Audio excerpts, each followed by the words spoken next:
Hello, I'm John and I do the smokeless powder guns on this channel, and my buddy Dimwit, he does the old black powder guns.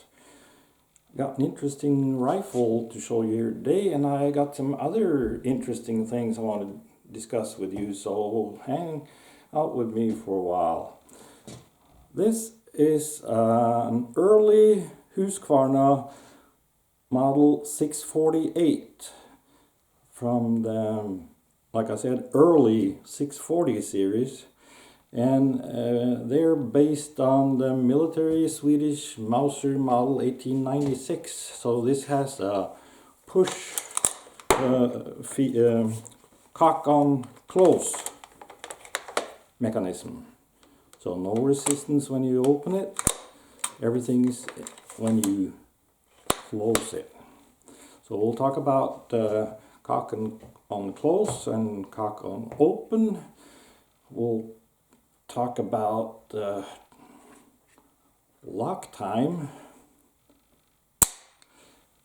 and we'll talk about triggers. This one's got a matched trigger assembly, but one of the unique features on this rifle is that it's got the left side of the receiver doesn't have the thumb cutout for use with stripper clips, and it makes the rifle stronger and stiffer and more accurate. And we'll compare this rifle to the model 98 Mauser, and since the model 96 Mauser was developed at the same time as the Norwegian Krag, we'll compare it to that as well. And we'll have a look at the different big game cartridges that have been popular in Norway and Sweden, and we'll see what they're about when it comes to non-lead bullets, because hunters and shooters are being forced to switch to non-lead bullets all over, and we need to know how that affects us. And we need to talk a little bit about twist of rate, rate of twist, the barrel twist. Well,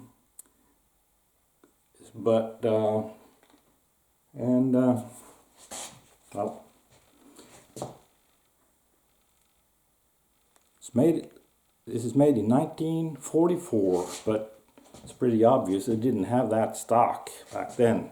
When I bought it, it had a cut down military stock in poor condition.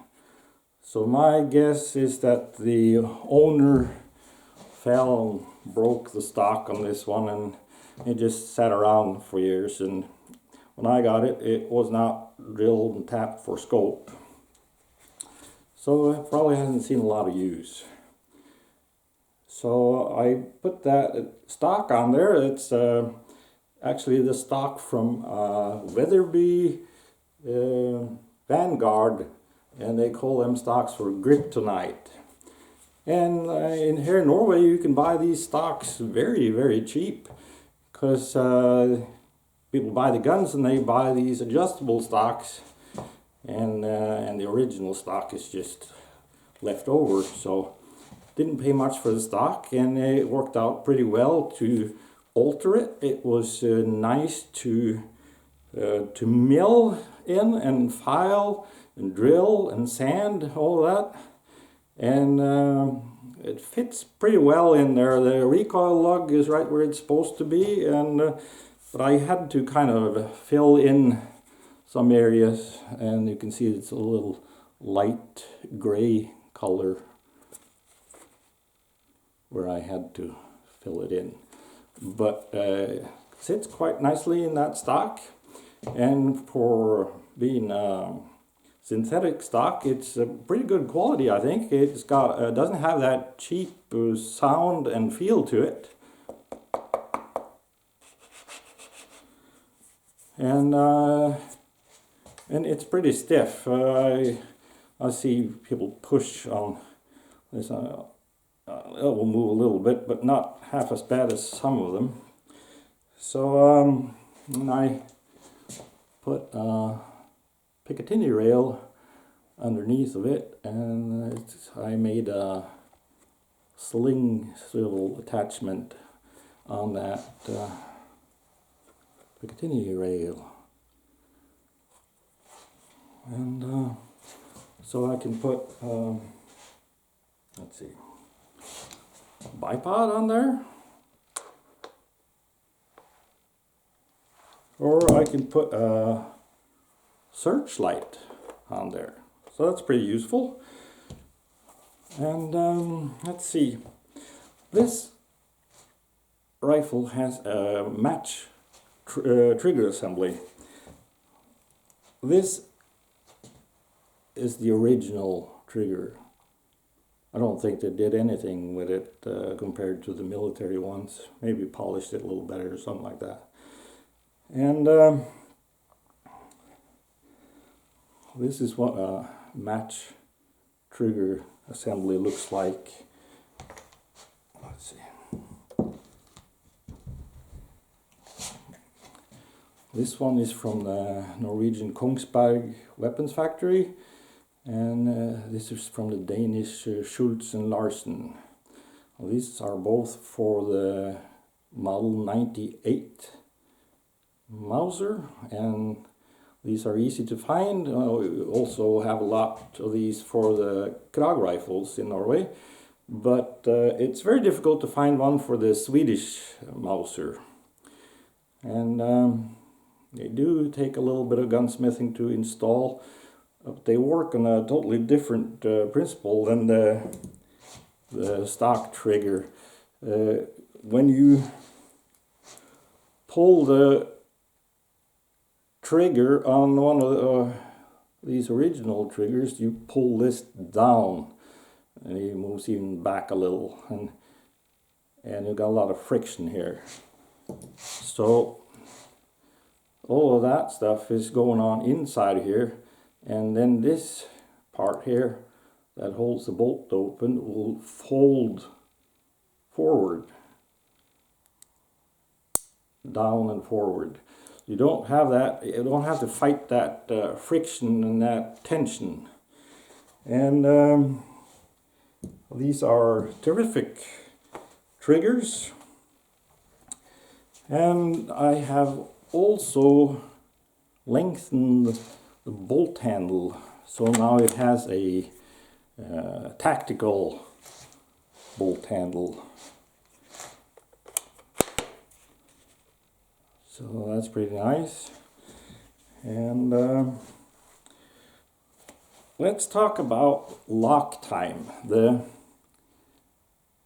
Swedish Mauser is known to have a very long lock time. The parts are heavy and they move far and they move slow. And if you don't do it right when you pull the trigger, it's going to punish you. But the Swedish Mauser is known to shoot very accurately in spite of that.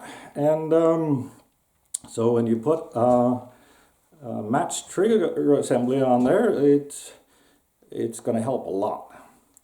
And a lot of things have been done to improve this. The only thing that I have done is to cut, there's a piece that sticks up on the back end of this originally. I cut that off. And actually the one that was in here originally from the Husqvarna factory as a civilian rifle was a little different, but it had some problems. It wouldn't work with the matched trigger assembly, so I had to buy a brand new military part. So this might have a little longer stroke than the civilian part, but I kept that.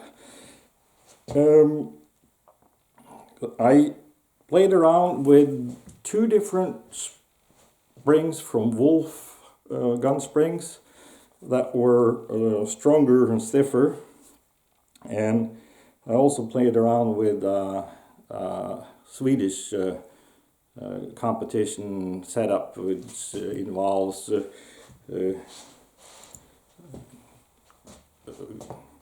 spring like this, cut in two, and it had a tube in between the two parts. And I did not like them solutions, because when you close the action, you'd hit that spot where you started to fight that spring. It was tremendously hard to close. So, and also they would shorten the stroke, but it kind of ruined these cycles very well in their original form. And when you tried to mess with that lock time, it's going to mess with how the rifle handles all these cycles. So I did kind of the opposite. I weakened the spring. I cut, this is a Krag spring, but it's pretty much the same. I cut a few coils off, one at a time, and tried it. And because the primers back then were pretty tough, and they're a lot softer now, so you don't need all that tension to make it go bang. So, and when you weaken this spring, it's also easier to cycle the action. So it has a very nice action now. And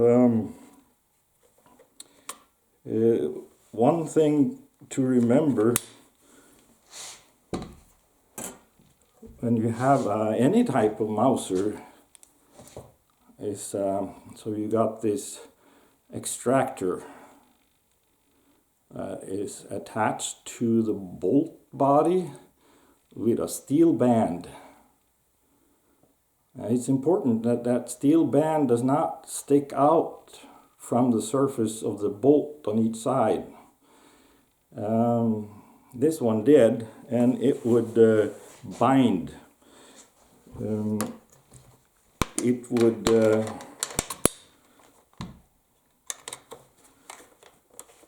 would work fine if you just grab the rear end of the bolt and pulled it back and forth, but once you grab the handle, something would bind, and that's that steel band. So check that out. Now, if you're gonna do target shooting, you could possibly get away with them wolf springs and shorten down the lock time and stroke. But for a hunting rifle, it's a different story. Let's call it practical accuracy. And that's not just the trigger pull, that's when the cycling the action comes into play as well. So I think it's important to have an action that cycles nicely in order to hunt accurately. So I put some old Weaver see-through scope mounts on it, so you can still use the original iron sight. And I must confess, it's a little difficult. I have to kind of twist my neck a little bit but it's doable in case your scope is all fogged up and you have to take a fast shot. So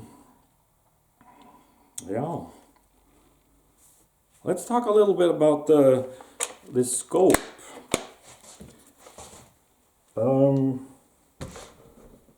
It is a reasonably priced quality scope from Vector Optics, and it's called Matiz 4-12x40, and there's what the reticle looks like. It's kind of a middle dot-ish type of reticle that can be used for judging distance or holdover or windage or what have you.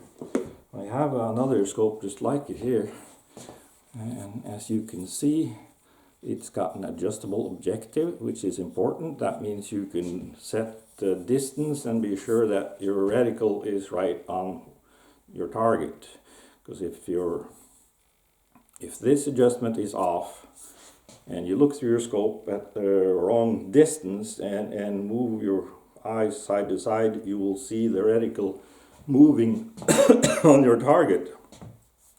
So I wouldn't want to own a scope without adjustable objective, and a lot of times nowadays they'll have a third turret and they call it parallax adjustment. Same thing.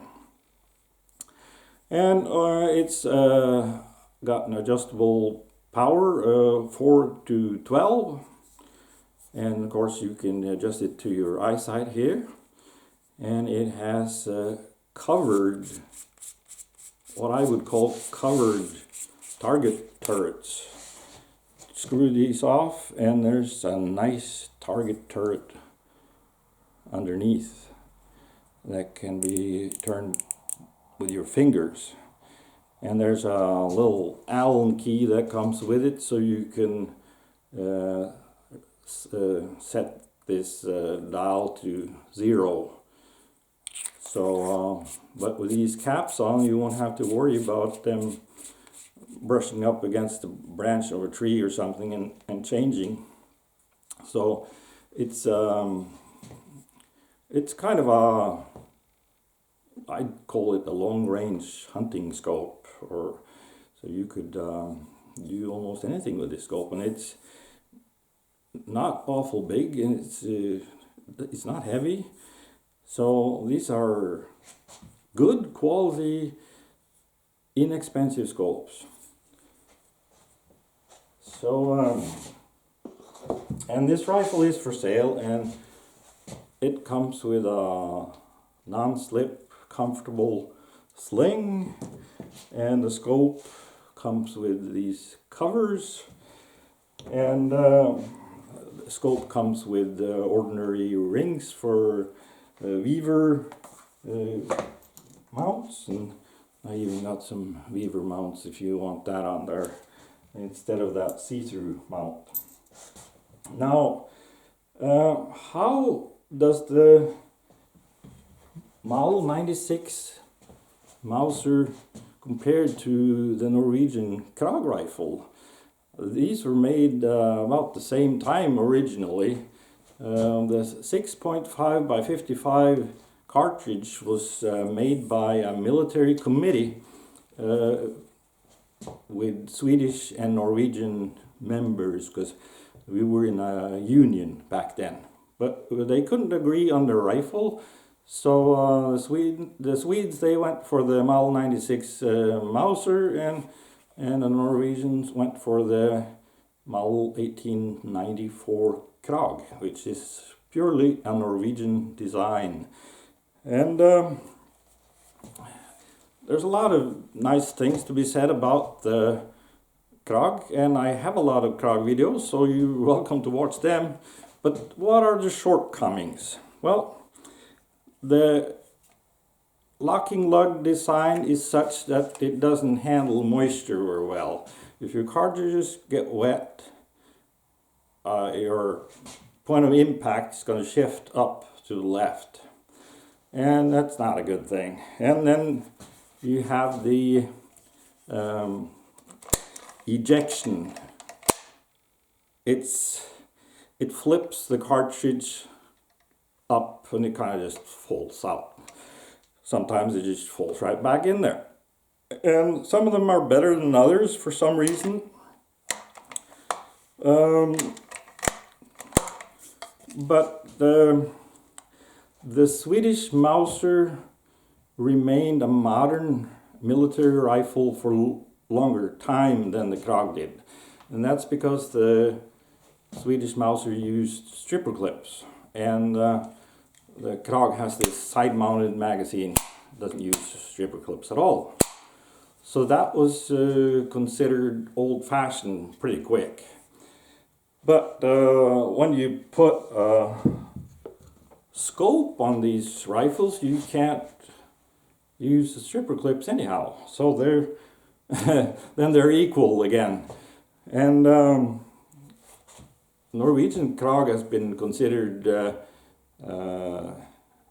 unsuitable for mounting a scope on them by most people, but I have mounted scopes on several of my Krags, and I have several videos with them, and I've done some changes to them, and so there will be more Krag videos with scopes. So both are nice rifles. So how does the Swedish Model 96 Mauser compare to the Model 98 Mauser? Well, I think, here you see this thumb cutout that I was talking about. This the civilian offspring of the Swedish Mauser does not have that. And it looks a lot better without it for hunting purposes or target shooting purposes. But there's let's see if I can hold them both so that you can see. But there's a lot more. The Model 98 is beefier. There's more going on. The Model 96 is just more graceful. It is lighter and thinner.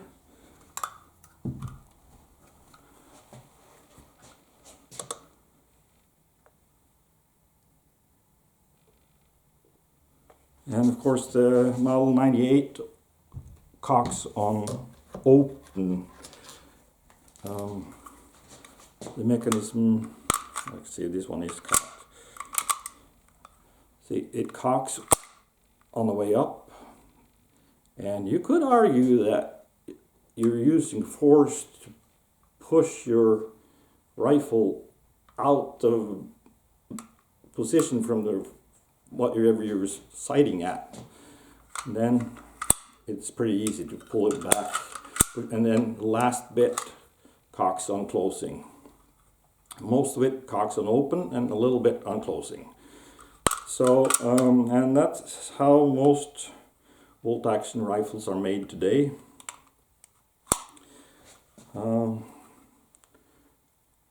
Yeah, I have videos with this rifle out there. It's being rebuilt now. I have a friend of mine helping me to slim the barrel down. I got a different stock for it, so there will be another Mauser Model 98 video as well. And this is a barrel for a Model 96 Mauser, and let's see what happens if we put that in the Mauser Model 98. It's a lot thinner. You can just pull it back, and you see different in thickness. So the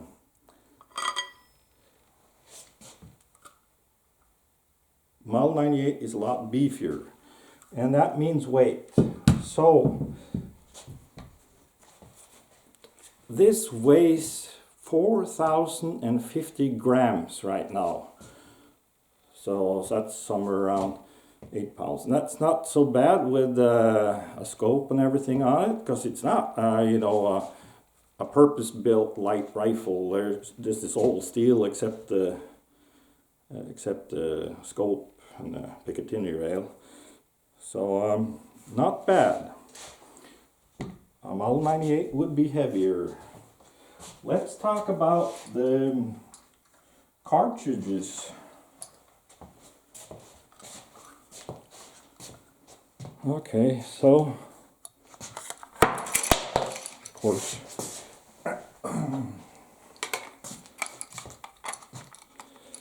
let's see.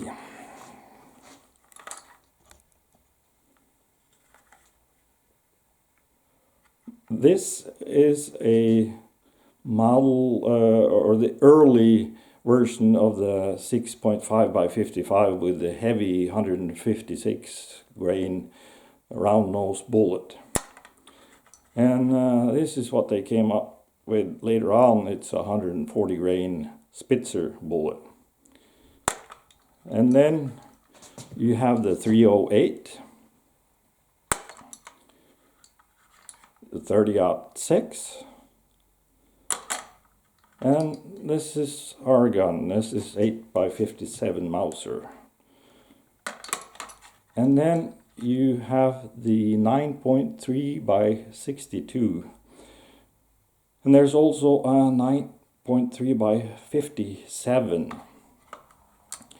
Now these, the 640 series Husqvarna was made in, it was called the 646 in 6.5x55, and it was called the 648 in 8x57, and it was called 649 in 9.3x57. And I have even seen some that have been some 9.3 rifles that have been reamed up to the 62mm long version. And I had one of them when I was young, and boy was that a mistake, because the action is too short. You can only use the lighter bullets, and the lighter bullets is never going to be the best bullets, at least when it comes to big game hunting. So it would have been better off to leave that rifle as a 9.3x57. So how do these are old cartridges, and how do they compare to, or how do they stand out when it comes to non-lead projectiles, non-lead bullets? And whenever you make a bullet out of something other than lead, it's going to be a lighter bullet, and you have to make it the right caliber. So you have to, in order to, I think it's good to have some mass, some weight to a bullet. And the only way to get that weight is to make the bullet longer. And this is where we need to talk about rate of twist, rifling in the barrel. It's fairly common knowledge that it takes a faster twist to stabilize a heavier bullet, but actually it's not the weight of the bullet that matters, it's the length. But nobody ever talked about that until recently, because bullets were made out of lead. So, but now we got all kinds of copper bullets and things, and so in order to put some weight in these copper bullets, they have to be a little longer, and that makes it important that you have a fast twist in your rifle. Now, most rifles have sufficient twist for the caliber that they're chambered in, at least for lead bullets, but I think some of them are more likely to run into trouble than others. The 6.5x55 has always been questionable when it comes to moose hunting. It's my favorite caliber. It shoots very flat, and it's not nearly as much affected by wind as a lot of other calibers, and recoil is manageable. People seem to shoot them well, and shot placement is maybe most important of all. But in order to have the best moose bullets are these long 156 grains. They're awful long, and they're lead. So I find it difficult to believe that they can make a non-lead bullet that will be a good moose hunting bullet for the 6.5. I'm sure that bullet design have evolved and kind of helps us there, and also the being that these copper bullets are lighter, they'll go faster, and that will help. There's two things that determine how fast your bullet spins, how many RPMs, and that's the rate of twist, which is determined in like a 308 or 30-06 often have 1 to 10 rate of twist. That's one complete turn in 10 inches.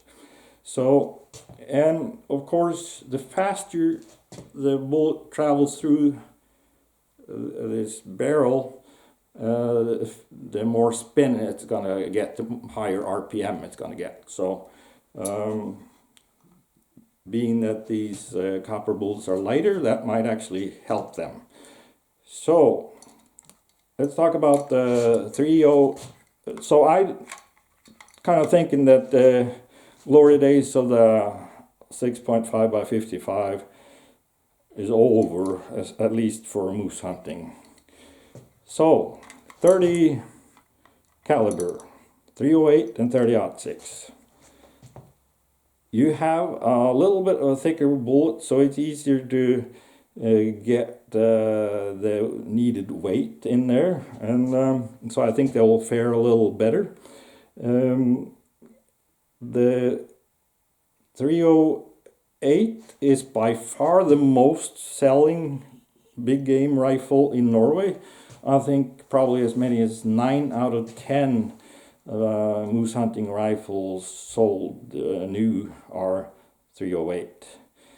And in the used gun rack in a gun store, 308 is going to sell faster for a higher price than a 30-06. They sell very little 30-06 nowadays, and which is kind of strange, because I think the 30-06 can do anything the 308 can do, and more. You have more volume for powder, and you have higher range of suitable bullet weights. So you can, but there is one thing to watch out for, and that is most 30-06 and 308s are probably 1 in 10 inch twist. But there are some that have a 1 in 12 inch twist, and probably especially the 308. And I think the 1 in 12 rated twist is going to run into trouble with these non-lead projectiles. So that brings us to our gun, the 8x57. Now, we're getting a little bit heavier or thicker bullet now, so in my mind that's better suited for these non-lead bullets, and the rate of twist that's been standardized in the 8x57 is it's pretty fast, so it's been known to stabilize even bullets that are heavier than what you can normally buy. So that means that they're well suited for these non-lead bullets. You can count on it performing well with some long bullets. So I think actually they sell more and more of the 8x57 cartridges nowadays, have been for the last 15 years, and I think it's gonna get even more popular. So I think the 8x57 has got an excellent future. And then you have the 9.3 cartridges. This is the 62mm, and then there's the shorter 57mm.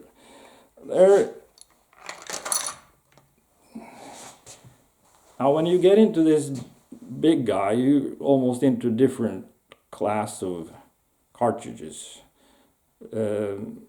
These have been known to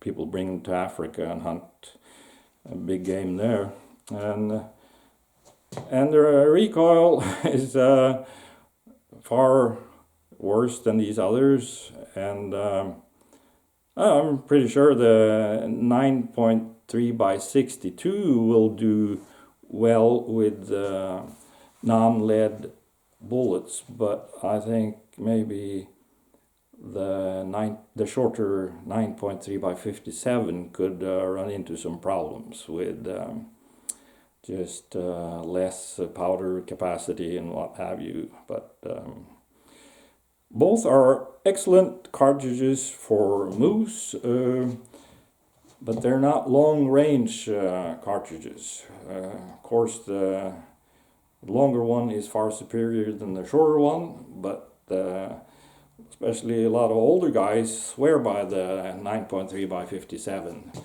and we call them älgvelter, and that translates to moose tumbler. So and nothing wrong with a big